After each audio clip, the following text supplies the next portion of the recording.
It was not until the 1960s that special education laws began to form, and so began the long journey for education for students with disabilities. By the late 1960s, the federal government was supporting the training for teachers and other specialists to work with students with disabilities.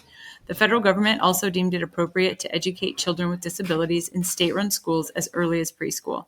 These were very important milestones in the progression toward equality for children with disabilities receiving an education in a public school. It was in the 1970s that a monumental movement began to take place for the education of special education students.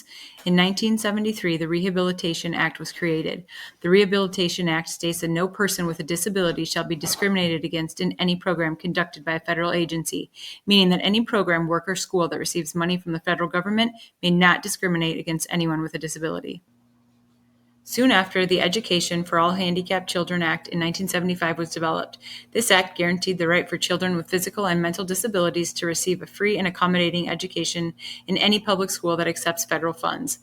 The Education for All Handicapped Children Act required teachers to evaluate each child and create, with the inclusion and input of the child's parents, an educational plan that would be as similar to general education students as possible. In 1975, IDEA, Individuals with Disabilities Act, was enacted by Congress. This act was a monumental step forward for students with disabilities. It has since been revised multiple times to adjust to the ever-changing needs of these children. IDEA is the nation's federal special education law. It was put into place to ensure that all students with disabilities that attend a public school get the education and services they deserve, ages 3 to 22.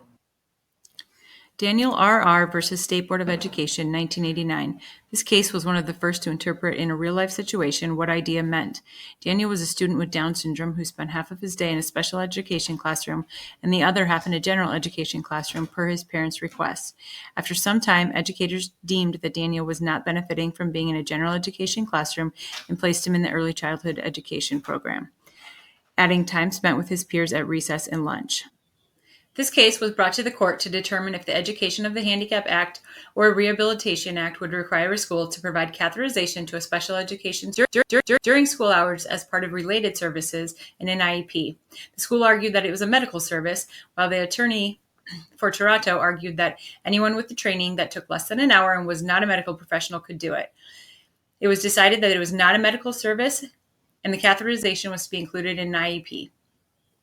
There are many wonderful resources out there to help you keep up to date on special education while teaching. A few that I would choose would be the Center for Parent Information and Resources. This website offers information that is easy to find and easy to read. I would also use the Wisconsin's Department of Children and Families website. This website has an abundant amount of information on it for you. I would also use this as a referral to parents as well. Last, I would recommend the IDEA website as a great resource.